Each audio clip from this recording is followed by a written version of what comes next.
RS brothers లో ఆషాఢం KG sale మళ్ళీ మొదలైంది. మరెన్నో క్రేజీ ఆఫర్స్ ఖైదీ చేయండి ఆర్ఎస్ బ్రదర్స్. మీరు నాకు వ్యక్తిగతంగా తెలుసు. కొన్నేళ్ల క్రితం మీ కింద మీ టీంలో నేను పనిచేస్తున్నాను. సో ఆ లీనియన్స్ తీసుకొని మిమ్మల్ని పరిధి దాటి ఒక క్వశ్చన్ అడుగుతున్నాను. తమ్మారెడ్డి భరద్వాజ్కి కోపం ఎక్కువ, తమ్మారెడ్డి భరద్వాజ్కి ఇగో ఎక్కువ. ఇలాంటి ప్రశ్నలు, ఇలాంటి మాటలు నేను స్వతహాగా వినున్నాను. మీ దాకా వచ్చున్నాయో లేదో నాకు తెలియదు. బట్ ఇదే సమయంలో నేను క్లారిటీ ఇస్తాను. మీ ప్రేమ నాకు తెలుసు, మీరు ఎంత మంచిగా ఉంటారో నాకు తెలుసు. అంటే నేను కెమెరా ముఖంగా ఇంటర్వ్యూకి వచ్చే ముందే చెప్పాలనుకుంటున్నాను. మీరు నాకు చేసిన సహాయం నేను చెప్తాను. నా ఆరోగ్యం చెడిపోయినప్పుడు, మీరు నా బాస్గా ఉన్నప్పుడు నన్ను కాపాడడానికి మీరు చేసిన సహాయం, అంటే లైవ్లో అప్పటికప్పుడు బాలకృష్ణ గారి పిఏకి ఫోన్ చేసి నన్ను బసవతారకం పంపించడం, లేదా అక్కడ కుదరకపోతే నాకు ముందుగానే డబ్బులు ఇప్పించేసి కంపెనీ నుంచి మీరు మొత్తం ఆ బాధ్యత అంతా తీసుకొని నన్ను కాపాడిన విధానం నాకు తెలుసు. బట్ మీరు అదే సమయంలో తిడతారు, అదే సమయంలో ప్రేమగా ఉంటారు. మీ మంచి ఎందుకు బయటికి వెళ్ళలేదు? మీ కోపం, మీ ఈగో ఇవి మాత్రం ఎందుకు బయటికి వెళ్ళి? అంటే కోపం ఈగో బయటికి వెళ్ళి అని నేను నమ్మను. అంటే నాకు ఈగో ఉంది, కోపం ఉంది, డెఫినెట్ రెండు. నన్ను ఎక్కువ ప్రేమించేవాళ్ళు మీరే ముందే చెప్పారు, ప్రేమించేవాళ్ళు చాలా ఎక్కువ ఉన్నారని చెప్పి.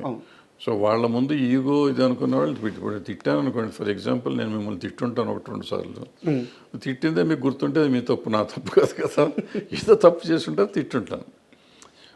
నా దగ్గర ఇంకో లక్షణం ఉంది. తప్పు అని నేను తిట్టినాక నేను చేసిన తప్పని చెప్తే తర్వాత వెళ్ళి క్షమాపణ చెప్పిన రోజులు చాలా ఉన్నాయి. మీరు తప్పు చేశారనుకుని మిమ్మల్ని తిట్టుండొచ్చు, బట్ అది నేను చేసింది తప్పు, మీ తప్పు కాదని నాకు అర్థమైన తర్వాత వెళ్ళి నేను చాలామందికి చెప్పాను నా తప్పు అని. సో అది ఉంది, ఇది ఉంది. ఆవేశంలో మనిషి అన్నాక ప్రతివాడికి ఉంటుంది. ఉప్పుగారం తిన్నాక కోపంలో వస్తూ ఉంటే ఉంటుంది. ఈగో అంటారా, ఏదో ఉంటుంది వయసులో ఉన్నది ఈగో. ఇప్పుడు అది ఈగోలు ఏమి ఉండవు. అది ఈగో అంటే ఈగో, అహంకారం అంటే అహంకారం, ఏదంటే అది. బట్ నాకు తెలిసి అంత అహంకారం కానీ అంత ఈగో కానీ నాకు లేవు. కొన్ని విషయాల్లో నేను చూపిస్తాను. అండ్ మనం ఇండస్ట్రీ గురించి మాట్లాడుకుందాం అనుకున్నాం కాబట్టి సార్ ఓపెన్గా అడుగుతున్నాను, ఫిష్ వెంకట్ని ఎందుకు సార్ ఇండస్ట్రీ అనాథగా వదిలేసింది? ఫిష్ వెంకట్ని ఇండస్ట్రీ అంటే ఎవరు అసలు? ఫస్ట్ మీరు అది చెప్పండి. డెఫినేషన్ ఆఫ్ ద ఇండస్ట్రీ ఎవరన్నా చెప్తే దాన్ని బట్టి నేను మాట్లాడతాను. డెఫినేషన్ ఆఫ్ ద ఇండస్ట్రీయే తెలియకుండా ఎవరికాళ్ళు ఇండస్ట్రీ అని మాట్లాడతారు. ఎవరు ఇండస్ట్రీ? అది కూడా నా క్వశ్చనే సార్. అంటే ఫిలిం ఛాంబర్ ఇండస్ట్రీనా, నిర్మాత మండలి ఆ ఫిలిం ఛాంబరు, లేకుంటే మా అసోసియేషన్ ఇండస్ట్రీనా? ఎవరు సార్ ఇండస్ట్రీ? ఎవరు ఇండస్ట్రీ కాదు, ఫిలిం ఛాంబర్. ఇండస్ట్రీ అంటే అసలు ఏం లేదయ్యా. ఇండస్ట్రీ అంటే ఏ ఇండస్ట్రీ అయినా ఉంది. ఇప్పుడు ఒక ఇదేమంటారు, ఓ వర్కరుకి ఏదో అయ్యి చచ్చిపోయాడు ఒక ఇండస్ట్రీలో. ఆ ఇండస్ట్రీ యాజమాన్యం ఏదో చేస్తుంది కదా. యాజమాన్యం అతనికి ఉంటే ఇన్సూరెన్స్ ఉంటే ఇన్సూరెన్స్ ఇస్తుంది, లేదంటే ఎక్స్గ్రేషియా ఉంటే ఇస్తుంది, లేదా ₹1,00,000 5,000 10,000 ఇస్తారు. ఇక్కడ ఇండస్ట్రీ ఒక ఆయన సంగతి మాట్లాడతలేను, నేనే అనుకుందాం కొంచెంసేపు. నేను ఎక్కడ పని చేశాను, వాడు నాకు బాస్. నేను ఎంతమంది దగ్గర పని చేస్తున్నాను. సో ఎవరు ఇప్పుడు నువ్వు చెప్పిన ఆయనకి నాకు సంబంధం లేదు. నేను ఇండస్ట్రీలో ఉన్నట్టే లెక్క. బట్ నాకేం సంబంధం? ఎవరు వచ్చి చేయాలి, ఎవరు వచ్చి ఎందుకు చేయాలి? ఇప్పుడు అందుకే ఇందాక చెప్పింది అదే, ఎవరి జాగ్రత్తలు వాళ్ళు ఉండాలని చెప్పింది అదే. సార్ ఇక్కడ నాది ఇంకో ప్రశ్న, మిమ్మల్ని మధ్యలో ఆపుతున్నందుకు క్షమించండి. అంటే నా ప్రశ్న ఏంటంటే, కోటా గారు చనిపోయినప్పుడు చాలామంది వచ్చారు సార్. అంటే నేను కోటా గారిని, ఫిష్ వెంకట్ గారిని ఒకే స్థాయిని నేను చెప్పట్లేదు, ఒకే గట్టు నేను కట్టట్లేదు. ఆయన స్థాయి వేరు, అంటే ఆయన అచీవ్ చేసిన విజయాలు వేరు. బట్ ఏ ఇండస్ట్రీ వచ్చింది సార్ కోటా గారి దగ్గరికి? ఆ ఇండస్ట్రీ ఫిష్ వెంకట్ దగ్గరికి కనీసం పరామర్శకు కూడా ఎందుకు రాలేదు? అంటే కోటా గారు ఆ ఫ్యామిలీ పరామర్శ కాదు. మీరు అర్థం చేసుకోవాల్సిన విషయం ఏంటంటే, కోటా గారు చేసిన సినిమాలు కానీ, కోటా గారు చేసిన కంపెనీలు కానీ వేరు. ఫిష్ వెంకట్ గారు చేసిన సినిమాలు, ఫిష్ వెంకట్ గారు చేసిన కంపెనీలు వేరు. ఆయనకి పరిచయం ఉన్న వాళ్ళు వస్తారు. ఎవరైనా కానీ పోతే ఇప్పుడు అన్ని చోట్లకి వెళ్ళాలని రూల్ ఏం లేదు. చాలామంది అడుగుతారు, ఫిష్ వెంకట్ గారు పోతే చాలామంది రోజు పోతున్నారు. అంటే అంత ఇది కాదు. ఇప్పుడు ఆయనతో పనిచేసిన వాళ్ళందరూ వచ్చారు కదా అక్కడికి. ఆయనతో పనిచేసిన వాళ్ళందరూ వచ్చారు. ఒకళ్ళిద్దరు పెద్దవాళ్ళు కూడా వచ్చి ఉంటారు. నాకు తెలియదు ఎవరు వచ్చారు ఎవరు రాలేదు, నాకు తెలియదు, ఐడియా లేదు. సో డెఫినెట్గా కొంతమంది ఆయనతో పనిచేసిన వాళ్ళు వచ్చి ఉంటారు. అంటే నేను ఎందుకంటే ఈ క్వశ్చన్ అడిగింది దీనికోసమే సార్. ఇప్పుడు ఎవరు తెలిసిన వాళ్ళే వెళ్తారు, తెలియని వాళ్ళు ఎందుకు వెళ్తారు ఇండస్ట్రీలో? ఇప్పుడు ఆయన వచ్చినాక ఏంటంటే ఒక గబ్బర్ సింగ్ నుంచి పాపులారిటీ వచ్చింది. ఆ గబ్బర్ సింగ్ గ్యాంగ్గా పాపులర్ అయ్యారు. ఆ గ్యాంగ్ అంతా అక్కడే ఉన్నారు పాపం. వాళ్ళే చాలా చేశారని విన్నాను నేను, నాకు తెలియదు. సో వాళ్ళు చేశారు కదా, మరి వాళ్ళంతా ఇండస్ట్రీ కింద ఎందుకు తీసుకోరు మీరు? హెల్ప్ చేసిన వాడిని ఇండస్ట్రీ అనుకోకుండా భరద్వాజ్ రాలేదు, లేకపోతే ఇంకో పుల్లయ్య రాలేదు, ఎల్లే రాలేదు అని మాట్లాడతాం కరెక్ట్ సార్. నీళ్ళల్లో ఒక వ్యక్తి కొట్టుకుపోతున్నప్పుడు ఆ ఇచ్చే చెయ్యి పెద్దదే ఉండాలి కదా సార్. పెద్ద చేతికి ఎక్కడి నుంచి వస్తుంది పెద్ద చెయ్యి? ఎక్కడి నుంచి వస్తుంది పెద్ద చెయ్యి? ఇప్పుడు ఈ నీళ్ళలో కొట్టుకుపోతున్నాడు, నీళ్ళలో కొట్టుకుపోతుంటే ప్రధానమంత్రి ఢిల్లీలో ఉన్నాడు, పెద్ద చెయ్యి ఉంటుంది, ఆయన అక్కడి నుంచి చెయ్యి పెడతాడా? అక్కడ ఒడ్డున నువ్వు ఉన్నావు, ఉంటే నువ్వు కదా చెయ్యి అందిస్తావు. అంటే ఈ ఒడ్డున నువ్వు అందిస్తావా, ప్రధానమంత్రి అందిస్తాడా? దగ్గర ఉన్న వ్యక్తి అందించాలి. ఇప్పుడు ముఖ్యమంత్రి ప్రధానమంత్రి ఎందుకు ఇవ్వలేదని నువ్వు అడిగితే నేను సమాధానం ఎట్లా చెప్తాను? అంటే కాదు సార్, నేను ఈ మొత్తం సినారియో అంతా ఎందుకు ఇంతలా అని అడుగుతున్నానంటే నాకు ఒక ఆన్సర్ కావాలి. ఇండస్ట్రీలో కొంతమంది ఉంటారు సార్. ఈరోజు నేను ఒక మంచి సీన్ తీసాను, ఇంటికి వచ్చి తాగుతాడు. ఈరోజు ఒక పెద్ద హీరో నన్ను భుజం మీద చేసి పలకరించాడు, వాడు ఇంటికి వచ్చి తాగుతాడు.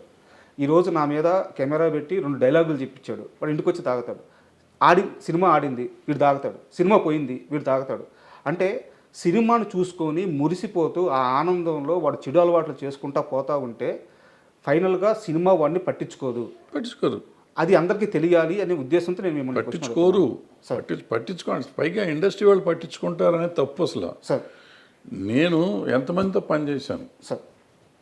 ఇప్పుడు కోటా గారు ఎగ్జాంపుల్ మీరు చెప్పారు కాబట్టి, కోటా గారు 700 సినిమాలు చేశారు, 750 సినిమాలు చేశారు, సార్. అన్ని భాషల్లో చేశారు, అందరు హీరోలతో చేశారు. చాలా 50, 40, 50 ఏళ్ళ ప్రయాణం ఆయన, సుదీర్ఘ ప్రయాణం. ఆ ప్రయాణంలో ఎంతో మందితో ఆయన అనుబంధం ఉంది ఆయనకి. అందుకని ఆయన దగ్గరికి వచ్చారు అందరూ. అంత పోటాడుకున్న వాళ్ళు ఉన్నారు, ఆయన కొట్టిన వాళ్ళు ఉన్నారు, తిట్టిన వాళ్ళు ఉన్నారు, ఆయన తిట్టిన వాళ్ళు ఉన్నారు, ఆయన కొట్టిన వాళ్ళు ఉన్నారు, రకరకాలు ఉన్నాయి. సో మంచి అనుబంధాలు, చెడు అనుబంధాలు, మంచి ఎక్స్పీరియన్స్, చెడు ఎక్స్పీరియన్స్ చాలా ఉంది ఆయన. అందుకని అందరూ ఆయన దగ్గరికి వెళ్ళారు. మీరు చెప్పిన ఫిష్ వెంకట్ గారి దగ్గరికి ఆయన చేసిన సినిమాలు పరిమితం, ఆయన చేసిన టెక్నీషియన్స్ పరిమితం, ఆయన చేసిన ప్రొడ్యూసర్లు పరిమితం, ఆయన చేసిన యాక్టర్లు పరిమితం. ఆ పెద్ద సినిమాలు 4-5 చేశారు. చేసినప్పుడు ఆ పెద్ద యాక్టర్లు మాత్రమే వాళ్ళు పెద్ద యాక్టర్లకి ఈయన చేసిన సినిమాల లెక్క ప్రకారం చాలా చిన్న యాక్టర్ ఈయన. ఈయన సమబుజ్జి యాక్టర్ కాదు, అంటే కోట శ్రీనివాసరావు గారు అంత పెద్ద యాక్టర్ కాదు. సో వీళ్ళు ఎంతవరకు వస్తారు అనేది నమ్మకం లేదు. బట్ కొంతమంది అతని మీద అభిమానం ఉన్నవాళ్ళు రావచ్చు. ఆయన పనిచేస్తున్నప్పుడు ఆ పలానా హీరో ఆయన అభినందించి ఉండొచ్చు. సినిమా యాక్టర్గా కాబట్టి కొంతమంది డెఫినెట్గా గుర్తుపెట్టుకుంటారు. మర్చిపోయి ఉంటారని నేను నమ్మను. కానీ వాళ్ళందరూ రావాలని ఎక్స్పెక్ట్ చేయటం మన తప్పు అంటాను నేను. మన తప్పు. వాళ్ళు వస్తారు, అది వాళ్ళ సంస్కారం. రావాలా వద్దనేది వాళ్ళ సంస్కారం, వాళ్ళ అవసరం కంటే సంస్కారం. ఇప్పుడు అక్కడ కోట శ్రీనివాసరావు గారి స్థాయి వేరు, ఈయన స్థాయి వేరు. సో ఈయన స్థాయికి వాళ్ళు రావాలా వద్దా అనేది వేరే సంగతి. రాకపోవటాన్ని పెద్ద మనం తప్పుపడతాం, నేనైతే తప్పుపడతాను. ఒక్కసారి మీ కెరీర్ విషయానికి వస్తే సార్, అంటే మీ సినిమాలు ఎలా ఆడినాయి, వాటి కోసం మీరు ఎంత కష్టపడ్డారు, అవన్నీ కూడా ఒక చరిత్ర సార్. అంటే నా స్థాయి కానీ నా ఏజ్ కానీ వాటి గురించి అనాలిసిస్ చేయడానికి సరిపోదు. నేను వేటి గురించి మాట్లాడట్లేదు. కాకపోతే మీరు ఉమేష్ చంద్ర గారి మరణం చుట్టూ ఒక కథ రాసుకున్నారు. అంటే నా డౌట్ ఏంటంటే మీ నాన్నగారు బ్యాక్గ్రౌండ్ కానీ మీరు ఆ సినిమాలో చూపించిన కథ కానీ రెండు పూర్తి వ్యతిరేక దిశలో ఉన్నట్టు అనిపించింది నాకు. కమ్యూనిజం నుంచి వచ్చిన ఆయన మీ నాన్నగారు. సో మీరు ఈ కథలో మీ భావజాలం మాత్రం వేరే మార్గంలో వెళ్ళినట్టుంది. ఇంతకీ తమ్మారెడ్డి భావజాలం ఏదంటే ఏం చెప్తారు? నేను సమానత్వమే, మనుషులు బాగుండాలి, అందరూ బాగుండాలి అనుకుంటున్నాను నా భావజాలం. అంతకంటే నాకు వేరే సార్. మనిషి అన్న ప్రతివాడు బాగుండాలి, సమాజంలో ఉన్నవాళ్ళు అందరూ బాగుండాలి అనేది నా ఆలోచన. అంతకంటే వేరే ఎక్కువ ఆలోచన లేదు. దాంట్లో నేనేం చెప్పానంటే, ఇప్పుడు పోలీసులు ఒక పక్క నుంచి వాళ్ళ డ్యూటీ వాళ్ళు చేస్తున్నారు. నక్సలైట్లు దేశభక్తులే, వాళ్ళు దేశాన్ని బాగు చేద్దామని, ఒక సమాజాన్ని నిర్మిద్దామని వాళ్ళు ఒక తుపాకీ గొట్టం ద్వారానే న్యాయం వస్తుందని వాళ్ళు అనుకుంటున్నారు. అయితే వాళ్ళు చేసే పొరపాటు వల్ల కొంతమంది సామాన్యులు చచ్చిపోతున్నారు. సామాన్యులు చచ్చిపోయినప్పుడు వాళ్ళు మర్నాడు ఒక స్టేట్మెంట్ పడేస్తారు, ఇది సిద్ధాంతిక పొరపాటు లేకపోతే చారిత్రక సైద్ధాంతికంగా జరిగిన పొరపాటు అని చెప్పి పొరపాటు అని ఒక స్టేట్మెంట్ పడేసి ఊరుకుంటున్నారు. ఎవరిచ్చారు వీళ్ళందరికీ హక్కు చంపుతానికి? ఈవెన్ పోలీసులు కూడా ఇప్పుడు నేను తప్పు చేశాను, క్రైమ్ చేశానండి, మన ఇద్దరం ఇక్కడ కూర్చున్నాం, నేను క్రైమ్ చేసి ఉన్నాను, మీరు ఎందుకో చూస్తానికి వస్తాను లోపలికి వచ్చారు, లేకపోతే ఈ బయట గేట్ దగ్గర ఉన్నారు. మా ఇంటి బయట ఉన్నారు కాబట్టి మిమ్మల్ని కూడా తీసుకెళ్ళి లోపల వేస్తారు. సార్ మిమ్మల్ని పడేసి కొడతా ఉంటారు వాళ్ళు నాతో పాటు. కొట్టి ఎందుకున్నావు నువ్వు అక్కడ అని అడుగుతారు. మీకు సంబంధం లేదు, మీరు ఎవరో తెలియదు. మీరు పొరపాటున మీ క్యారెక్టర్కి ప్రాణం పోవచ్చు. ఎవరు? సార్ ఇప్పుడు నిన్న ఒక సినిమా చూశాను నేను, రోతే అని ఏదో మలయాళం సినిమా. ఇద్దరు పోలీసు వాళ్ళ కథ ఎంత అద్భుతంగా ఉంది. నైట్ డ్యూటీ చేసేవాళ్ళ కథ. ఆ పాపం ఆ పిల్లడి మీద వేసేస్తారు మొత్తం అంతా. సో ఇప్పుడు దానికి ఎవరు బాధ్యులు? పోలీలో కూడా అడిగేది ఇదే నేను. ఎవరు బాధ్యులు? Who will take the responsibility of that చచ్చిపోయిన వాళ్ళది? ఇప్పుడు నువ్వు నమ్మావు, నక్సలిజం నమ్మావు, దేశాన్ని కోసం మంచి అడుగుతున్నావు. నువ్వు పోలీస్గా నువ్వు దేశాని కోసం పోరాడుతున్నావు. నువ్వు ఇద్దరు ఆలోచన మంచిదే. మధ్యలో సామాన్యుడు ప్రాణం పోతుంది. వీడికి సమాధానం ఎవరు చెప్తారు? సార్ ఇంత మంచి పాయింట్ మీద నిజంగా సినిమా నేను కూడా చూశాను. సింధు తులాని గారి యాక్టింగ్ కానీ సూపర్ ఉంటుంది. సినిమా ఆడలేదు సార్.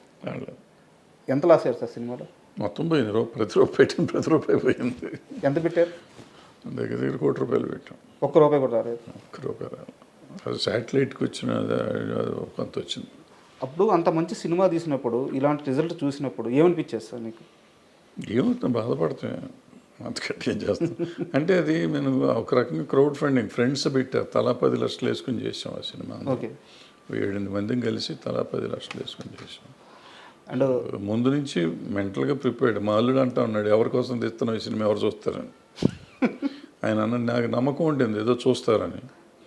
నేను తప్పు, ఆయన రైట్. మీరు ఇదే తప్పు మీ కెరీర్లో ఇంత ముందు కూడా ఒకటి చేసినట్టు అన్ని పార్టీలు తర్వాత కూడా చేశాను. తర్వాత ప్రతిఘటన కూడా చేశాను 2014లో మళ్ళీ. సార్ సో తప్పులు చేస్తూనే ఉంటాం, తప్పులదే ఉంది.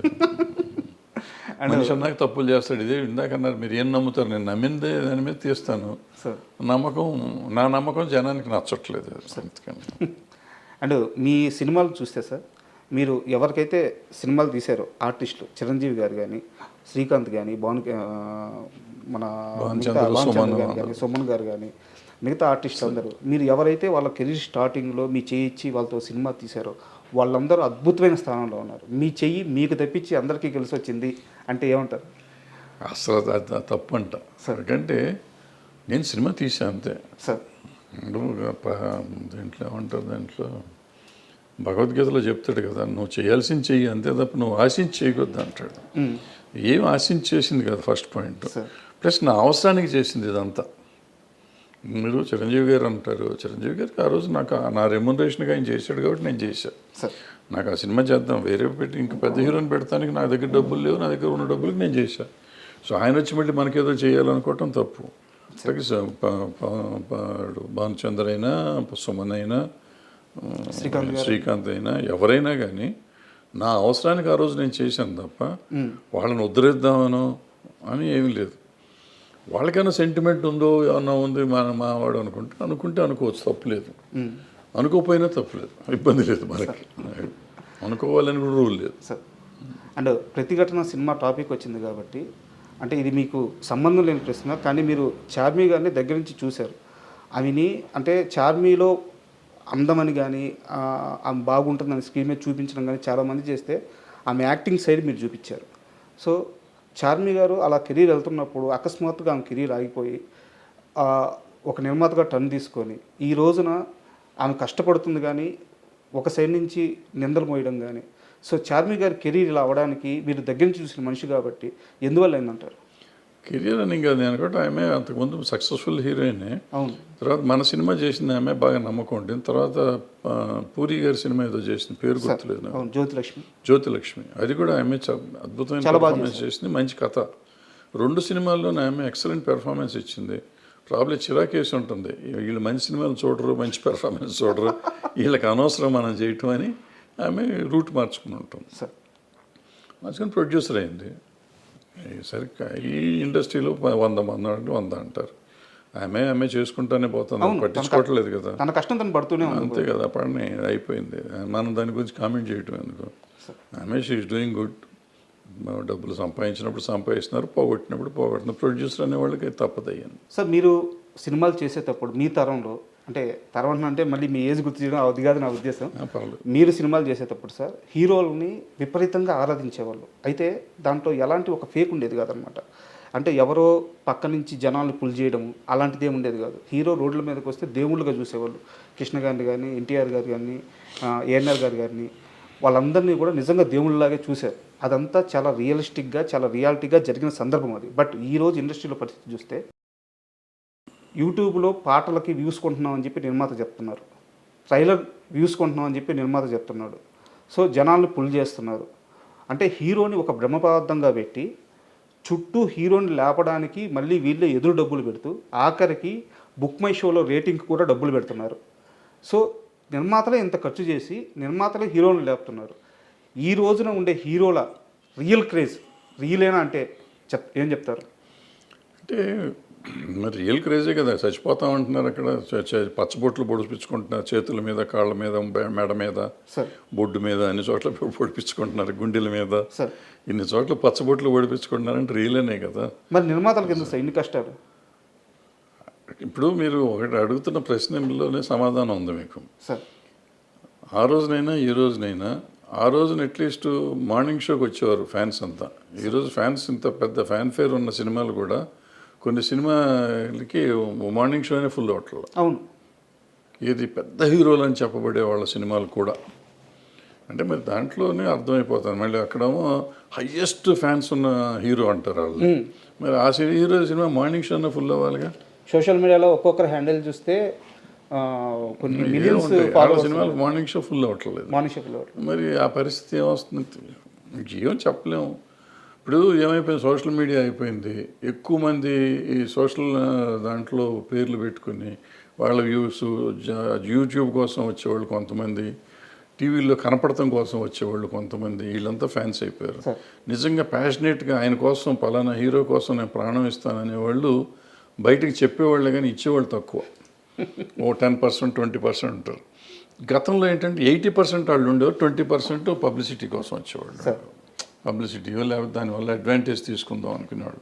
ఇప్పుడు శోభన్ బాబు గారికి, కృష్ణ గారికి, ఈ రోజుకి ఎన్టీ రామారావు గారికి, నాగేశ్వరకి ఈ రోజుకి ఇంకా ఫ్యాన్స్ అట్టాగా ఉన్నారు. వాళ్ళందరికీ 70 ఏళ్ళు 80 ఏళ్ళు వచ్చినా వాళ్ళు ఈ రోజుకి వాళ్ళ డబ్బులు పెట్టుకుని ఫంక్షన్లు చేస్తారు. కృష్ణ గారికి ఏ ఊళ్ళో పెడితే ఆ ఊరిలో విగ్రహం పెడుతున్నారు ఇప్పుడు వాళ్ళ సొంత డబ్బులతో. శోభన్ బాబు గారికి ప్రతి సంవత్సరం ఆయన బర్త్డే రోజు జనవరి 30వ తారీఖు, జూన్ 30వ తారీఖు అనుకుంటే ఇప్పుడు వాళ్ళు రెగ్యులర్గా ఏదో ఇది చేస్తూ ఉంటారు, ఫంక్షన్లు చేస్తారు, లక్షలు ఖర్చు పెట్టి. సో మరి ఏం చెప్తాం అంటే వాళ్ళకి అంత అభిమానం ఉంది, ఇప్పుడు కూడా వాళ్ళు చేసుకుంటున్నారు. సో ఇవన్నీ ఏంటంటే అభిమానం. మరి ఇప్పుడు ఉన్నవాళ్ళు మరి మార్నింగ్ షో రావట్లేదు జనం. అంటే వాళ్ళు 300-400 రూపాయలు ఖర్చు పెడతారు. ఇప్పుడు ఉన్న 10 మంది 20 మంది లక్షలు ఖర్చు పెట్టి చేస్తున్నారు సార్. తేడా. అండ్ మీ మీద నాకు ఒక కంప్లైంట్ ఉంది సార్. ఆ కంప్లైంట్ అంటే అది నాది కరెక్టేనా, లేదు నువ్వు తప్పుగా అర్థం చేసుకున్నావు రాజా అంటారా? నేను అడుగుతాను, మీరు చెప్పండి దానికి. దాసరి నారాయణరావు గారు సార్ ఇండస్ట్రీకి పెద్ద దిక్కు.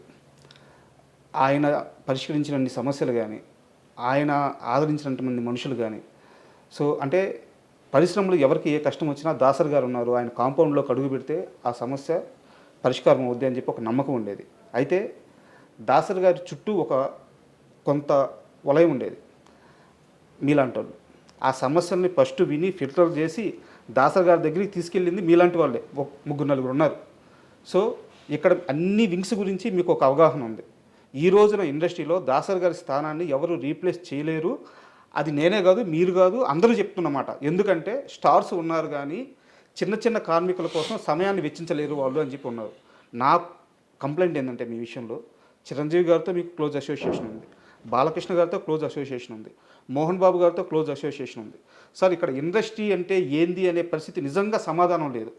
ఇండస్ట్రీ అంటే ఎవరంటే చెప్పే సమాధానం లేదు. ఈరోజు మీకు అన్నిటి మీద అవగాహన ఉండి వీళ్ళందరితో ఒక పరిచయం ఉండి మీరు ఎందుకు వీళ్ళ ముగ్గురులో ఎవరో ఒకరు పక్కన చేరి మనం చూసుకుందాం, నేను చూసుకుంటాను, మీ స్టార్ పవర్ అండగా ఉంటే నేను ఫీల్డ్ వర్క్లో నేను చూసుకుంటానని చెప్పేసి అన్ని విషయాల మీద అవగాహన ఉన్న మీరెందుకు కామ్ అయిపోయారు సార్?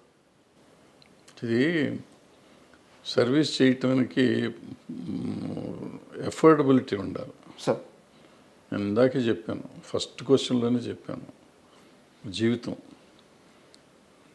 నిజ జీవితం వేరు, ఈ మీరు మాట్లాడుకోవటం వేరు. సార్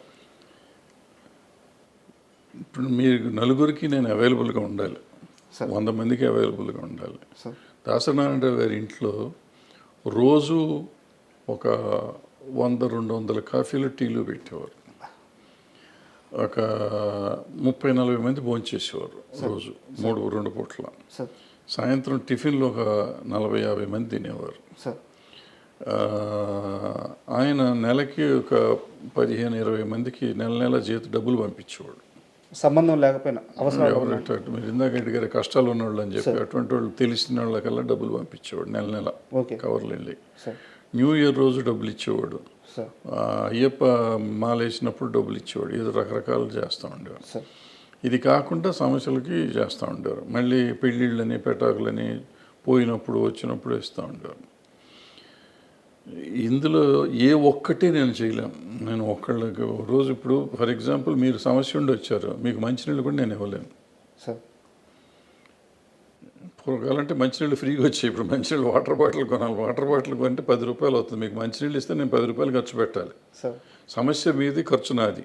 సార్ నేను పెట్టే పరిస్థితిలో లేను, నేను చేయలేను అంత. సో చేతకాని విషయంలో జైలు పెట్టి ఎవరికి న్యాయం చేయలేను. ఫర్ ఎగ్జాంపుల్ మీరు చెప్పిన పలానా హీరో గారితో అసోసియేట్ అయ్యి చేయమన్నారు. సో నేను దగ్గర రోజు ఆయన ఇంటికి వెళ్ళాలి.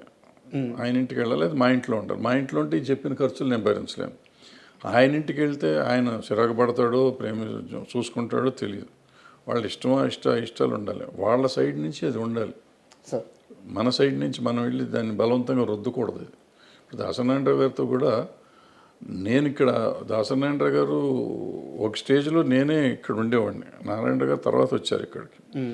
సో ముందు నేను నా దగ్గర చేస్తూ ఉన్నవాళ్ళు ఆయన వచ్చిన తర్వాత ఆయన ఆల్రెడీ మనకు చాలా మెడ్రాస్లో చేస్తున్నారు కాబట్టి ఆయన దగ్గరికి నేను ఇద్దరం ఆయన నన్ను పిలిచి ఇక్కడ హైదరాబాద్ విషయాలు నాకు ఎక్కువ తెలుసు కాబట్టి నన్ను అడిగి చేసేవారు. సో అందుకని మీరు అన్నట్టు అందరూ నా దగ్గరికి ముందు నుంచే వచ్చేవారు కాబట్టి మళ్ళీ వస్తూ ఉండేవారు. అన్న సార్కి చెప్పండి అని. ఎవరు నేను చేయగలిగిన నేనే చేసేవాడిని, ఆయన దగ్గరికి తీసుకెళ్ళేవాడిని కాదు. లేదంటే ఆయనతో అవసరమైతే ఆయనతో చెప్పించేవాడిని.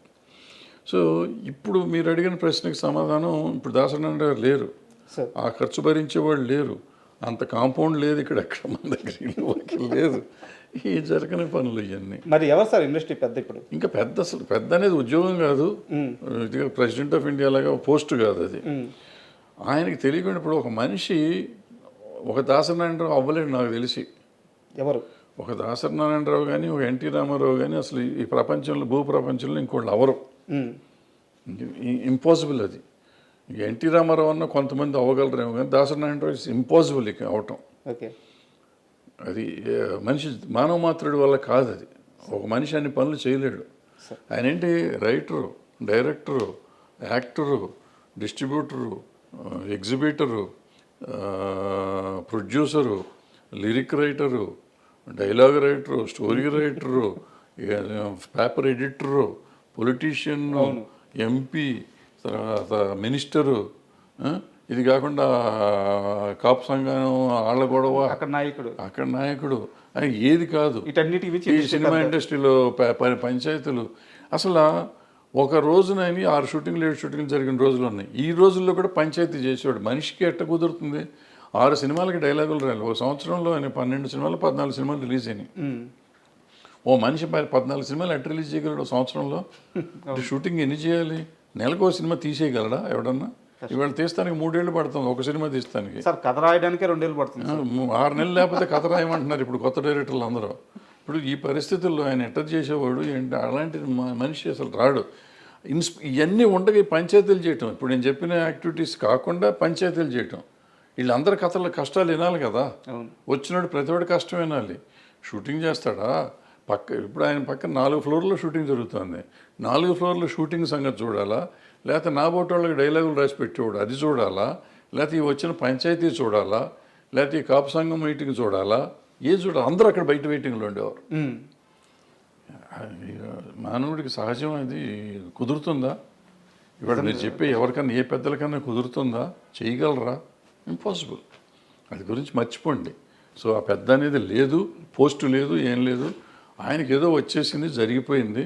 ఇంకెప్పుడు జరగదు ప్రపంచంలో. అది ఆయన తెచ్చుకుంది కాదు, తెచ్చుకుంది కాదు, ఆయన స్వభావం వల్ల, ఆయన స్వభావం మంచితనం వల్ల వల్ల అది వచ్చింది. స్వభావం వల్ల వచ్చింది ఆయనకి. ఇప్పుడు నేనే వెళ్ళాను ఆ సినిమా ప్రాబ్లం వస్తే, ఆయనకి నాకు పరిచయమే లేదు, వెళ్ళిపోయి అన్నాడు ఏదో ఆయన చేసింది చేసి పెట్టేవాడు. సో అట్లా ఎవరు మళ్ళీ వస్తారని అనుకోవటం దురాశ, జరగదు. సార్ అంటే ఇప్పుడున్న పరిస్థితుల్లో ఫిల్మ్ జర్నలిజం గురించి నాకు ఒక క్వశ్చన్ సార్. అంటే మీరు జర్నలిజాన్ని చూస్తున్నారు, ఫిల్మ్ జర్నలిజాన్ని చూస్తున్నారు, మీడియాతో మీకు అసోసియేషన్ ఉంది, మీరు కూడా వర్క్ చేస్తున్నారు. ఇప్పుడున్న ఫిల్మ్ జర్నలిజం చూస్తుంటే మీకు ఏమనిపిస్తుంది సార్? అంటే ఈ రివ్యూ సిస్టమ్ కానీ, అంటే జర్నలిజం కాదా అంటే కాదు. ఇంతకు ముందంటే ఏదో 4 పేపర్లు ఉంటే జర్నలిజం అనేవాళ్ళం సార్. ఏదో నాకు తర్వాత 2-3 ఛానళ్ళు వచ్చినాయి, ఛానల్ అనేవాళ్ళం. ఇవాళ ఏంటంటే సోషల్ మీడియా వచ్చినాక ఎంతమంది మనం సినిమా ఏదైనా పిలిస్తే, మీడియా పిలిస్తే 200 మంది వస్తున్నారు. వీళ్ళంతా జర్నలిస్టులే అంటే జర్నలిస్టులే అంటున్నారు. సో ఇది ఏది జర్నలిజం ఏది కాదు, జర్నలిజం మీద మనం డిస్కషన్ పెడతానికి లేదు. What is journalism, what is reporting అనే డిస్కషన్ వస్తే దానికి ఉండే తేడా దానికి ఉంది, దీనికి ఉండే తేడా ఉంది, వాట్ ఈజ్ రివ్యూ వేరే ఉంది. సో ఇవన్నీ మాట్లాడుతామంటే అది వేరే చర్చ అది. సో వీళ్ళల్లో ఎవరు రివ్యూవర్స్ కాదు, వీళ్ళు ఎవరు క్రిటిక్స్ కాదు, వీళ్ళలో మెజారిటీ అందరూ కాదు, అందులో కొంతమంది నిజమైన క్రిటిక్స్ ఉన్నారు, నిజమైన రివ్యూవర్స్ ఉన్నారు. సో వీళ్ళందరినీ మనం సీరియస్గా తీసుకోవటం అనవసరం. ఎందుకంటే వాళ్ళు యూట్యూబ్ వచ్చినాక అది అందరికీ కొంతమందికి ఉపాధి అయిపోయింది. ఎక్కువగా యూట్యూబ్లో నెగిటివిటీ వస్తే డబ్బులు ఎక్కువ వస్తాయి. సో ఎక్కువ మంది నెగిటివ్ రాయటానికి ఇష్టపడతారని డబ్బులు వస్తాయి. పాజిటివ్గా మాట్లాడితే డబ్బులు రావు. ఏదైనా మంచి చెప్పామనుకోండి, బాబు మీరు ఇట్లా ఉండకూడదు అని చెప్పామనుకోండి, ఎవరు చూడరు. ఇట్లాగే ఉండాలని చెప్పామనుకోండి, అందరూ బ్రహ్మాండంగా ఉంటుంది. దీనికి ఇంటర్లింక్గా ఇంకో క్వశ్చన్ ఉంది సార్. మీకు ఇండస్ట్రీలో పిఆర్ వ్యవస్థ గురించి ఐడియా ఉంటుంది. రీసెంట్గా సితారా నాగవంశీ గారు మాట్లాడుతూ పిఆర్స్ మమ్మల్ని బ్లాక్మెయిల్ చేస్తున్నారు. అంటే సార్ మనం ఆ పని చేయకపోతే సినిమాకి బ్యాడ్గా రాస్తారు, సార్ మనం వాళ్ళకి బ్యాన్ కార్డ్స్ ఇవ్వకపోతే సినిమాకి బ్యాడ్గా రాస్తారు, సార్ మనం ఈ ఫంక్షన్ చేయకపోతే సినిమాకి బ్యాడ్గా రాస్తారు అని ఆయన ఓపెన్గా చెప్తున్నారు. పిఆర్ వ్యవస్థ నిర్మాతలను బ్లాక్మెయిల్ చేస్తుంది, వీళ్ళ పోడు పర్లేక మేము అదనంగా ఇంకో 30-40 లక్షలు ఖర్చు పెట్టాల్సి వస్తుంది. అంటే ఏ నిర్మాతకు కూడా ఆయన మాటల ప్రకారం నిర్మాతలకి పిఆర్ వ్యవస్థను కానీ, ఈ ఫిల్మ్ జర్నలిజంలో సోకాల్డ్ జర్నలిజం అని చెప్పుకుంటున్న వాళ్ళని కానీ ఎంటర్టైన్ చేయాలని ఏ నిర్మాతకి లేదు. అంటే నిర్మాతలను బ్లాక్మెయిల్ చేసే స్టేజ్కి ఈ పిఆర్ వ్యవస్థ కానీ ఫిల్మ్ జర్నలిజం కానీ వెళ్ళిందే? అసలు ఆ మాట తప్పది. ఇప్పుడు బ్లాక్మెయిల్ చేయబడే పరిస్థితులు నేను ఉన్నానా లేదా? నేను ఒక నిర్మాతగా నా కంటెంట్ని నేను నమ్మాలి సార్. నేను ఎవరిలో చెప్పిన మాట విని చేయాల్సిన అవసరం లేదు. నాకు అవగాహన ఉండాలి. నేను సినిమా తీసినప్పుడు నేను ఇది చేస్తే ఇది ఉంటుంది, ఇది చేస్తే ఇది ఉంటుంది. సలహాలు తీసుకోవటం తప్పులేదు, సలహాలు ఎవరైనా చెప్తే వినటం తప్పులేదు. బట్ సలహాని ఎంతవరకు మనం వాడుకోవాలి అనేది మనం ఆలోచించుకోవాలి. పిఆర్లు ఏదో చెప్తూ ఉంటారు. ఇప్పుడు ఏమవుతుంది, ఇప్పుడు నేను ఏం చేస్తాను, సినిమా తీశాను అనుకున్నాను ఫర్ ఎగ్జాంపుల్. ఆ సినిమా తీసినాక ఒక సినిమా ఫ్లాప్ అయింది. ఫ్లాప్ అయితే నీ బోటోడు వచ్చి సార్ మీరు సరిగ్గా ప్రమోట్ చేయలేదు సార్ అంటాను. సరిగ్గా ప్రమోట్ చేయలేదంటే నేనేమంటాను, పిఆర్ని పట్టుకుని నువ్వు సరిగ్గా పిఆర్ చేయలేదురా అంటాం. పిఆర్ చేయలేదంటే ఆ పిఆర్ ఏమంటాడంటే నువ్వు అదిగో అక్కడ కవర్ ఇవ్వలేదు, లేదా ఇక్కడ నువ్వు ప్రీ రిలీజ్ ఫంక్షన్ పెట్టలేదు, లేదంటే ఆడియో ఫంక్షన్ పెట్టలేదు, ఏదో పెట్టలేదు, పెట్టుంటే పబ్లిసిటీ అయ్యేది, లేదంటే సోషల్ మీడియా వాళ్ళకి డబ్బులు ఇచ్చి ఉండాల్సింది, లేకపోతే నువ్వు ఇందాక చెప్పినట్టు ఆడియో కొని ఉండాల్సింది, వ్యూవర్షిప్ కొనాల్సింది, ఇటువంటి రకరకాలు ఏదో చెప్తూ ఉంటారు.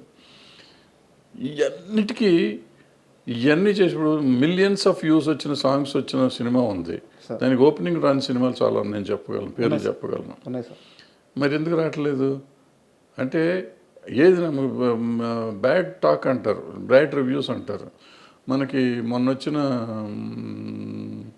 కల్కి సినిమా ఉంది, 2.5 ఇచ్చారు చాలామంది, బ్యాడ్ రివ్యూ కూడా ఉంది. మరి అది చాలా 1200 కోట్లు 1300 కోట్లు చేసిందిగా. మరి ఎందుకు చేసింది? దేవరా సినిమా పోయిందన్నారు, దానికి 2.5 ఇచ్చారు, మరి అది 300-400 కోట్లు చేసిందిగా. సో ఇవన్నీ రివ్యూలను చూసి వస్తారు జనం, రివ్యూలు చూస్తే రారు, లేకపోతే పిఆర్ చెప్తే చేశాడు అనేది. మనం మన సినిమా తీసి సార్ వర్షం వచ్చింది అందుకే నాకు కలెక్షన్ లేవు, ఎండ ఎక్కువగా ఉంది కలెక్షన్ లేవు, మరి పక్క థియేటర్లో సినిమా ఫుల్ అవుతుంది, పక్క థియేటర్లో సినిమా ఫుల్ అవుతుంది, నా థియేటర్లో ఫుల్ అవట్లా. నా సినిమాకి ఎండ, నా సినిమాకి వర్షం వస్తుంది, కానీ పక్క సినిమాకి ఎండ వర్షం రాదా? సో ఇవన్నీ మనం వంకలు పెట్టుకున్నాం, వంకలైనా మాకు డొంకంతా తిరిగింది అంటారు. అది ఇదంతా అంటే పిఆర్లు తప్పేం లేదు. పిఆర్లు వాళ్ళు పాప మంచి చేయాలని అనుకుంటారు. ఏమవుతుంది, పక్క సినిమాకి వాళ్ళ పాత ఇంకో పిఆర్ అది చేసి ఉంటాడు. అది చేసినప్పుడు ఆ సినిమా లక్కీగా ఆడి ఉంటుంది. పిఆర్ చేసినందుకు ఆడతారు. ఫస్ట్ మనం తెలుసుకోవాల్సిన ప్రొడ్యూసర్గా ఎవ్వరు చెప్పింది జరగదు, మనం చెప్పింది జరుగుతుంది, మనం అనుకున్నదే జరుగుతుంది. మనం అనుకోవాలి, మనం డిజైన్ చేసుకోవాలి, ప్రతిదానికి మన ఇన్వాల్వ్మెంట్ ఉండాలి. Sir master of the film, master of the product you should be the producer. Sir అది అయితే ఇవన్నీ రావు. ఇవన్నీ secondary. Course hero centred industry, hero మూలన నీకు ఓపెనింగ్ వస్తుంది. బట్ ఆ సినిమాలో కంటెంట్ లేకపోతే ఏం రాదు. ఆ కంటెంట్ ఎవరు ఎన్నుకోవాలి, నువ్వు ఎన్నుకోవాలి. లేదు నా హీరో నా మాట ఏం లేదు, ఆయన చెప్పింది నేను చేశాను, ఆయన డేట్ల కోసం నువ్వు ఎంపర్లాడినప్పుడు you are doing a businessman. నువ్వు when you are a business మ్యాన్గా నువ్వు చెయ్యి. ఇంకా నీ నువ్వు పిఆర్ని పెట్టుకున్నందుకేగా. ఇంకా పిఆర్ బ్లాక్మెయిల్ చేస్తున్నాడు అంటే ఎందుకు? పిఆర్ చెప్తాడు 30 లక్షలు కదా 50 లక్షలు ఖర్చు పెట్టమంటాడు, నువ్వు పెట్టు. లేకపోతే ఈ పిఆర్ని తీసి అసలు నువ్వే చేసుకో, ఎవడొద్దన్నాడు? దాని మీద కంప్లైంట్ ఇవ్వటం ఎందుకు? సార్ మొదటిసారి అంటే నాకు ఈ మధ్యకాలంలో మీరు మాట్లాడిన మాటల్లో నాకు బాగా అబ్జెక్షన్ అనిపించిన ఒక సందర్భం సార్. మంచు విష్ణు గారు అంటే మీకు కన్నప్ప రిలీజ్కి ముందు ఇంటర్వ్యూ ఇచ్చారు. అంటే ఆ ఇంటర్వ్యూలో మిమ్మల్ని ఆయన హోస్ట్ లాగా ఒక యాంకర్ గానో చూడలేదు. ఒక పెదనాన్న స్థానంలోనో ఒక బాబాయ్ స్థానంలోనో కూర్చోబెట్టి వాళ్ళ ఇంటి విషయాలు కూడా మీరు రండి, మీలాంటి పెద్ద మనిషి వస్తే కూర్చోడానికి మేము రెడీ అని చెప్పేసి మీకు అంత పెద్ద స్థానం ఇచ్చారు. అయితే కన్నప్ప సినిమా రిలీజ్ అయిన తర్వాత సినిమా రన్నింగ్లో ఉంది, థియేటర్లో ఆడుతుంది, అక్కడ శివపార్వతులు సెట్ కాలేదు, వాళ్ళని చూడడానికి నాకు ఇబ్బందిగా ఉంది, సో ఇలాంటి కామెంట్స్ చేశారు. మిమ్మల్ని అంత నమ్మిన మనిషి, అన్నేళ్ళు కష్టపడి అన్ని కోట్లు ఖర్చు పెట్టి సినిమా తీసి మీకు అంత స్థానం ఇచ్చి మీకు అంత ప్రయారిటీ ఇస్తున్న మనిషి, సో ఒక రకంగా చెప్పాలంటే చావోరేవో అన్నట్టు సిచ్యువేషన్ విష్ణు గారిది. అలాంటి టైంలో మీరు అలాంటి కామెంట్స్ చేయడం కరెక్ట్ అంటారా? 100% తప్పేం లేదు. ఎప్పుడు చెప్పాను నేను? 9వ రోజు చెప్పా సార్. 9వ రోజు చెప్పా నేను చూసింది 8వ రోజు సినిమా. 9వ రోజు పెట్టా, 10వ రోజు పబ్లిష్ అయ్యి ఉంటుంది నాకు తెలిసి. అంతే సార్. 10 రోజుల తర్వాత అప్పటికి అయిపోయింది సినిమా, కలెక్షన్లు అయిపోయినాయి. అయిపోయినాక కూడా చెప్పకపోతే అట్లా వాళ్ళకి తెలియాలి కదా వాళ్ళ సినిమా ఏం తప్పు. నేను సినిమా చూడలే ముందు, సినిమా చూస్తుంటే డెఫినెట్గా పెట్టుండేవాడు కదా ముందు చూస్తుంటే. నేను 10 రోజుల తర్వాత కలెక్షన్లు కూడా అయిపోయినాక ఇంక కలెక్షన్లు ఇంకా రావట్లేదు అనే టైంలో సినిమా చూశాను నేను చూసినప్పుడు థియేటర్లో జనం కూడా లేరు, అయినా చూసి సినిమా. సో ఆ తర్వాత 1 or 2 days తీసేసినట్టున్నా సినిమా. సో అప్పుడు పెట్టాను నేను. మీకు విష్ణు గారు ఏమైనా ఫోన్ చేశారా? నేనే ఫోన్ చేశాను, విష్ణుకి ఫోన్ చేసి మోహన్ బాబు గారికి కూడా ఫోన్ చేశాను. ఓకే. ఫోన్ చేసి మీరు ఈ తప్పు చేశారు, ఎందుకు చేశారు ఈ తప్పు, ఇది ఎవ్వరు లేకపోయినా కానీ ఆడేది ఆ సినిమా, బ్రహ్మాండంగా ఆడేది సినిమా, సూపర్ హిట్ అవ్వాల్సిన సినిమాని మీరందరూ కలిసి average cinema, below average cinema చేశారు. ఫ్లాప్ సినిమా అన్నాను నేను ఇప్పటికి కూడా. ఓపెనింగ్ వచ్చింది ఆ మాత్రం. బట్ ప్రభాస్ లాంటి వాడు మీకు డేట్లు ఇచ్చి చేస్తున్నప్పుడు దాన్ని మనం నిలబెట్టుకుని ఉంటే ఎంత సెన్సేషనల్ అయ్యేది ఆ సినిమా. సో బాగా తీయటం వేరును ఒక కంటెంట్ని చంపుకోవటం వేరు. ఇవాళ చాలామందికి అర్థం కావాల్సిన విషయం, పులిని చూసి నాకు బాహుబలిని చూసి బాహుబలిని, త్రిబులార్ని చూసి త్రిబులార్ చేయలేం మనం. అంతే. మనకి ఈ కాళహస్తి మహత్యం కానీ భక్త కన్నప్ప కానీ 2-3 వర్షన్స్ 4-5 వర్షన్స్ తీశారు. ఇప్పటికి 10 సార్లు తీశారు సినిమాలు. తెలుగులో 2-3 సార్లు వచ్చినా మిగతా భాషలో కూడా తీశారు. సో అది అన్ని సార్లు ప్రూవ్ అయిన సినిమా. మరి ఇప్పుడు యావరేజ్ ఎందుకయింది? అక్కడ ప్రతిసారి భక్తిభావం నిలబడింది, ఇక్కడ భక్తిభావం నిలబడలేదు. ఇక్కడ శివుడు పార్వతి వెకిలిగా ఉన్నారు. అది చెప్పాలి. నేను చెప్పాను, డైరెక్ట్గా ఫోన్ చేసి చెప్పాను. నేనే ఇట్లా యూట్యూబ్లో పెట్టుకోవాలా, యూట్యూబ్లో పెట్టే ముందే ఫోన్ చేశాను. పెడతానని చెప్పలేదు, అది వేరే. బట్ వాళ్ళకి ఫోన్ చేసి చెప్పాను, ఇద్దరికి చెప్పాను. మోహన్ బాబు గారిని గట్టిగా అన్నాను నేను, మీరు పట్టించుకుని ఉంటే ఇట్లా ఉండదు సినిమా. ఎందుకంటే ఆయన అసిస్టెంట్ డైరెక్టర్ చేశాడు, యాక్టరు, మంచి యాక్టరు, ఆయనకు తెలుసు, అన్ని విషయాలు తెలుసు. మరి పట్టించుకోకుండా భక్తి లేకుండా సినిమా తీసి భక్త కన్నప్పని వారియర్ సినిమా చేస్తే ఎట్లా ఉంటుంది సినిమా? ఆ సినిమా రేంజ్కి ఆ సినిమా ఆడింది ఇవాళ. బట్ అదే ప్రభాస్ గారిని వాడుకొని చేసినందుకు చేసిన ప్రభాస్ క్యారెక్టర్ చాలా బాగుంది ఆ సినిమాలో. కానీ ఎప్పుడైతే ఎవరైతే శివుడు భక్తుడైనా, శివుడే సరిగ్గా లేకపోతే ఇంక భక్తి ఎక్కడ వస్తుంది? సో క్యారెక్టర్ ఫిట్నెస్ ఒకటి కావాలి. వచ్చి అనామకుడిని పెట్టినా పర్వాలేదు, బాగుండేది. ఈ అనవసరంగా ఈయన పెట్టి డబ్బులు బొక్కది. ఆ డబ్బులే ఇప్పుడు నష్టం వస్తాయి. ఒకవేళ నష్టం వస్తే వాళ్ళిద్దరికి ఇచ్చిన ప్రతి రూపాయి నష్టమే నా లెక్కలో. అంటే సో అందుకని ఇప్పుడు మీరు అన్నారు, మీరు ఇంతకుముందు కూడా అన్నారు నాకు ఈగో అనో లేకపోతే కోపం అనో ఇంకోటనో మన వాళ్ళకు కూడా మనం చెప్పకపోతే ఏంటి. ఇది కాకుండా నన్ను సీనియర్ ఇంతకుముందు అడిగారు మీరు ఈ ఇండస్ట్రీ కోసం ఏంటని. ఇండస్ట్రీకి ఈ పాఠం చెప్పాలి. ఇది నేను చెప్పకపోతే, నాకు తెలిసినంత వరకు తప్పో ఒప్పో నేను చెప్పింది చెప్పకపోతే రేపు ఇంకోళ్ళు తీస్తారు, ఇంకో కన్నప్ప తీస్తారు, అది ఫ్లాప్ అవుతుంది. మీరు పాండురంగమాత్యం తీశాడు రాఘవేంద్ర గారు, పాండురంగాన్ని. ఆయన ఇలాగే తప్పులు చేశాడు, అది పోయింది. సో భక్తి సినిమాని భక్తి భావంతో మీరు తీయకపోతే ఆ సినిమాలు పోతాయి. మీరు పాండురంగ సినిమా తీసుకోండి, కన్నప్ప తీసుకోండి, ఇంకోటి తీసుకోండి. మరి బాలకృష్ణ గారు రాఘవేంద్ర గారు పెద్ద సినిమానే కదా అది. అవును. మరి ఎందుకాడలా పాటలు కూడా బాగానే హిట్ అయినాయి, ఎందుకాడలా. దాంట్లో పాత సినిమాలో ఉన్న భక్తి ఏది, ఆ ఎమోషన్ ఎక్కడ దొరికింది? రాలేదు. ఎందుకు రాలేదు? ఎందుకు తీయలేకపోయారు మీరు? సో ఏదో మార్పులు మీరు చేద్దాం అనుకుంటే అవ్వదు. అది ఏదో చేసేద్దాం, వాళ్ళు చేసిన దానికంటే మనం గొప్పగా చేద్దాం. గొప్పగా చెయ్యండి. ఆ భక్తి పారవస్యం ఎవరికైనా రావాలి. సినిమా చూస్తా అంటే అనుభూతి రావాలి, రోమాలు నెక్కిపోవాలి. భక్తి సినిమాల్లో ఉండే అడ్వాంటేజ్ అది. సినిమా రిచ్గా తీశారా, ఖర్చు పెట్టారా లేదా కాదు, భక్తి వచ్చేస్తుంది ఆటోమేటిక్గా. నేను దేవుడికి దండం పెట్టను, కానీ భక్తి సినిమాలు చూస్తుంటే నా కళ్ళెమ్మటి నీళ్ళు వచ్చేస్తాయి. ఒక రకమైన జలధరింపు వస్తుంది బాడీలో సినిమాలు చూస్తుంటే. అది అంటే యాజ్ ఎ కామన్ ఆడియన్స్, భక్తుడు సినిమా దేవుడు కాదు అక్కడ ఎమోషన్ వస్తుంది. ఇప్పుడు అన్నమయ్య సినిమా చూస్తాం. అన్నమయ్యలో ఆయన జీవితం అంతా ఆయన కోసం దారపోస్తాడు. దారపోసినాక ఆ లాస్ట్ సీన్లో ఉన్నప్పుడు అప్పుడు జోలపాట పాడావు చూడు అంటే ఆయన విష్ణుమూర్తి పాడతాడు, వెంకటేశ్వర స్వామి పాడతాడు ఆ పాట. అవును, నా పాట మీ నోటికి అంటే నేను జన్మ తరించిందయ్యా అంటా ఉంటే వల్ల ఈ రోజుకి ఏడుస్తాను నేను. అది 20 సార్లు చూశాను నేను, చూసి ఉంటా 20-30 సార్లు చూసి ఉంటా. ఈ రోజుకి లాస్ట్ అప్పుడప్పుడు భక్తి భావాలు అని 15 నిమిషాలు వేస్తారు. ఆ డైలాగ్ వచ్చినప్పుడు ఏడుపు వచ్చేస్తుంది. అది దట్ ఈస్ పవర్ ఆఫ్ ఇది భక్తి. 1 మంత్ బ్యాక్ రాఘవేంద్రరావు గారిని కలిసాను సార్. ఆయన దగ్గరికి వెళ్ళి ఒక సందర్భం వెళ్ళి బ్లెస్సింగ్స్ తీసుకున్నాను. ఆ సమయంలో ఈరోజు మీరు ఏదైతే ఎగ్జాంపుల్ చెప్పారో ఆ గడప దగ్గరికి వచ్చి తను రాసిన పాటలన్నీ అక్కడ వేసి ఆ దర్శనం అవ్వగానే అదే ఎగ్జాంపుల్ సార్ నాకు అని చెప్పినప్పుడు ఈ రోజుకి ఆయన అన్నమయ్య అంటే రాఘవేంద్రరావు గారు అలాగే పులకరించిపోతున్నారు. ఆయన నేను తీయలేదా ఆ సినిమా, వెంకటేశ్వర స్వామి నా చేత తీపించుకున్నారు అంటున్నారు. మీరు అంటున్నట్టు అది భక్తి సినిమా. అది అందులో అన్ని 100 తప్పులు ఉన్నాయి. ఆ సినిమాలో లేనన్ని తప్పులు ఆ సినిమానే ఫాలో అయ్యారు. ఈ సినిమా కన్నప్ప కూడా అందులో వెంకటేశ్వర స్వామి వాళ్ళు అందరూ కలిసి అది చేయలేదు ఇది చేయలేదు అన్నప్పుడల్లా వీడు మారిపోతూ ఉంటాడు ఈ భక్తుడు అన్నమయ్య. బట్ అంత చేసింది లాస్ట్ 15 minutes ఆయన చేసిన భక్తి ఉంది ఎక్కడైతే ఉందో పులకించిపోయారు. అది పీక్ తీసుకెళ్ళిపోయారు. సో మిగతాదంతా మర్చిపోతాం మనం. అది that is film making. Pushpa cinema మీద మీ అభిప్రాయం ఎప్పటికైనా మారిందా?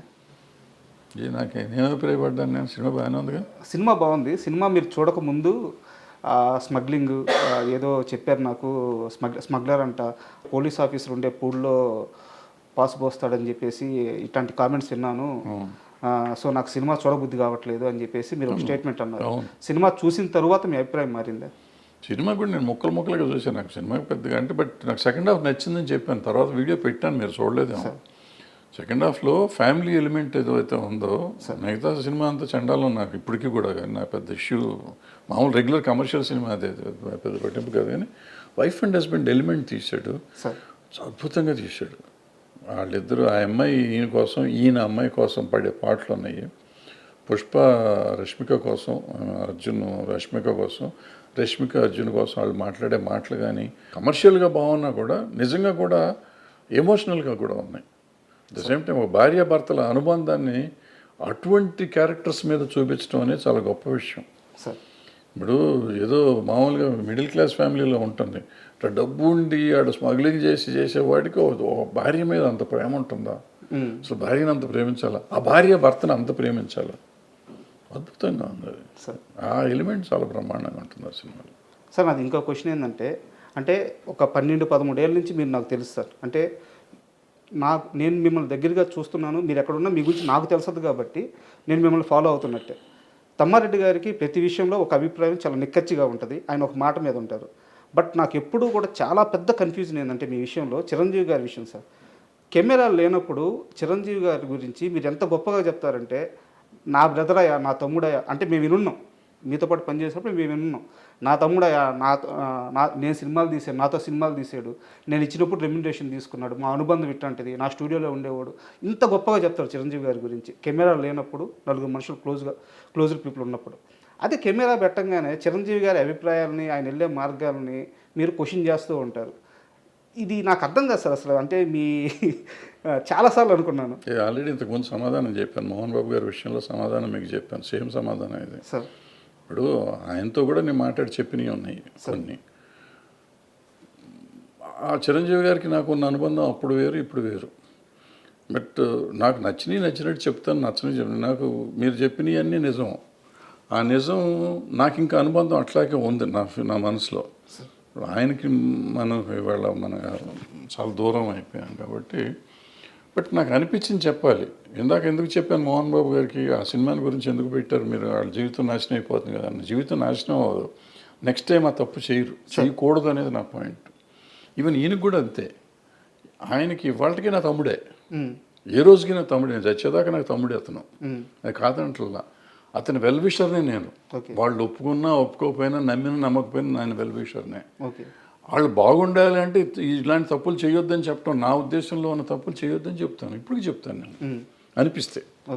ఊరికి ప్రతిదానికి వచ్చేసి పని పాట లేకుండా దాని గురించి ఇప్పుడు మంచి మాటలు చాలా చెప్తాను నేను. చిరంజీవి గారిని చాలాసార్లు చాలామంది తిడతంటే నేను వచ్చి మాట్లాడి అడ్డం పడ్డ రోజులు చాలా ఉన్నాయి. మరి ఎందుకు పడుతున్నాను? నాకేం అవసరం సార్, నాకు అర్థం. ఆయన నన్ను అడగడు కదా పాపం. ఎప్పుడు నాకు ఫోన్ చేసి ఏమండి వాళ్ళు ఎవరో నన్ను తిడుతున్నారు మీరు రండి అని పాపం ఎప్పుడు అనలేదు. వాళ్ళు ఏ జోలికి రాలేదు. బట్ ఎవరో అంటే తప్పు కదా. ఒక మనిషిని ఎందుకు ఇష్టాలతో సంబంధం లేదు. ముందు ఒక మనిషిని మనం కాపాడతాం కాదు, అనవసరంగా అతన్ని స్కేప్ గోట్ని చేయకూడదు. ఆయన చిరంజీవి గారు అవ్వచ్చు, ఇంకోళ్ళు అవ్వచ్చు, ఎవరినైనా కానీ మనం అనవసరంగా దాన్ని చేయకూడదు. ఎవరిలో అడ్వాంటేజ్ నోరు ఉంది కదా అని ఎవడు పడితే వాడు ఏది పడితే అది మాట్లాడితే మనం క్షమించకూడదు, వదిలిపెట్టకూడదు. అంటే at least I should raise my voice. Sir ఆయన కోసం నేను మంచి కోసం చెప్తాను. ఏదైనా తప్పు అని నేను చెప్పేది చాలామంది నెగిటివ్గా తీసుకుంటారు. నెగిటివ్ కాదు, నా ఉద్దేశంలో పాజిటివ్. అతనుకున్న ఈ చరిష్మాకి ఆయనకున్న దానికి కొన్ని ఆయన చేయకుండా ఉంటే బాగుంటుందని నాకు అనిపిస్తుంది. బట్ ఆయన పరిధిలో ఆయనకుంటే ఆయనకుంటేది మన అవసరం అనుకో ఎక్కువ. బట్ ఆగలేను. అది కూడా ఎవరిని అడిగితే చెప్తాను, కావాలని పెట్టి వీడియో పెట్టి చెప్పడం అనేది నేను చేయను. అంటే ఎందుకన్నానంటే సార్, ఇప్పుడు ఇండస్ట్రీ అని కాదు సార్, 2 తెలుగు రాష్ట్రాల్లో కానీ మన ఇండియా వైడ్ కానీ మేము చిరంజీవి తమ్ముళ్ళవి, చిరంజీవి మా అన్నయ్య, మెగాస్టార్ మా అన్నయ్య అని చెప్పుకునే వాళ్ళు కొన్ని కోట్ల మంది ఉన్నారు. బట్ చిరంజీవి నా తమ్ముడు అని చెప్పే ఒకే ఒక్క పర్సన్ తమ్మారెడ్డి భరద్వాజ. అది మీరు ఎప్పుడు చెప్తూ వస్తున్నారు. బట్ ఏంటంటే కొన్ని సందర్భాల్లో మీరు చేసే కామెంట్స్ ఆయన మంచి కోసమే కానీ వెల్విషర్గా కానీ చేసే కామెంట్స్ అవి రాంగ్గా పోర్ట్రేట్ అయ్యి వెళ్ళిపోయినప్పుడు కొంతమందికి రాంగ్గా అర్థమవుతుంది. అన్నీ తెలిసిన మనిషిగా నాకు ఈ వైరుధ్యం అర్థం కాలేదు, అందుకని అడిగాను. పడ్డోడు ఎప్పుడు చెడ్డోడు కాదు మనకి. కానీ ఇండస్ట్రీలో ఆ నలుగురు ఎవరు అసలు ఉన్నారా లేరా? అన్నీ అయిపోయినాయి, వాళ్ళే ఒప్పుకున్నారు కదా. మళ్ళీ ఇప్పుడు కొత్తగా నేను ఎందుకు మాట్లాడుతాను? వాళ్ళే వచ్చి ఈ మధ్య చెప్పారు మేమే నలుగురిలో ఉన్నాం కానీ మేము లేవు దాంట్లో అని చెప్పుకున్నారు. అంటే సమస్య ఏంటంటే చెప్పిన వాళ్ళందరూ మేము లేవంటున్నారు. అది చెప్పలేదు కాబట్టి, చెప్పారు కాబట్టి ఆ నలుగురే. మేము లేవన్న నలుగురు. అండ్ రానున్న కాలంలో చిన్న సినిమాల పరిస్థితి ఎలా ఉండబోతుంది? ఇప్పుడున్న ఇండస్ట్రీ విధానం, అంటే ఈ సినిమాలు తీసే విధానం కానీ, కోట్లు ఖర్చు పెట్టి హీరోలకి ఈ భారీ రెమ్యునరేషన్ ఇచ్చి వెళ్తున్న ఈ విధానం కానీ, ఇండస్ట్రీ రాబోయే 10-15 సంవత్సరాల్లో ఏ స్థాయిలో ఉండబోతుంది మీరు అనుకుంటున్నారు? చిన్న సినిమాల పరిస్థితి ఎలా ఉండబోతుంది? పెద్ద సినిమాలు తీసే నిర్మాతల పరిస్థితి ఎలా ఉండబోతుంది? ఏం చాలా దుర్భరంగా ఉంటుంది, చూడాలి. అంటే మంచి సినిమాలు కొంచెం చిన్న సినిమాలు, అది మన కోర్టు ఆడినట్టు, బలగం ఆడినట్టు చిన్న సినిమాలు ఆడుతున్నాయి కదా, అట్లా ఆడుతూనే ఉంటాయి. But bad position. సార్ చాలా విలువైన మీ సమయాన్ని మాకు కేటాయించి అంటే నేను అడగంగానే ఇంటర్వ్యూకి ఒప్పుకొని నన్ను ఎంకరేజ్ చేశారు. సో మీకు విలువైన సమయాన్ని మాకు ఇచ్చారు. చాలా థ్యాంక్ యూ సార్. మరోసారి మరో మంచి టాపిక్తో వీలైతే మళ్ళీ ఒక మంచి ఇంటర్వ్యూ చేద్దాం. Thank you.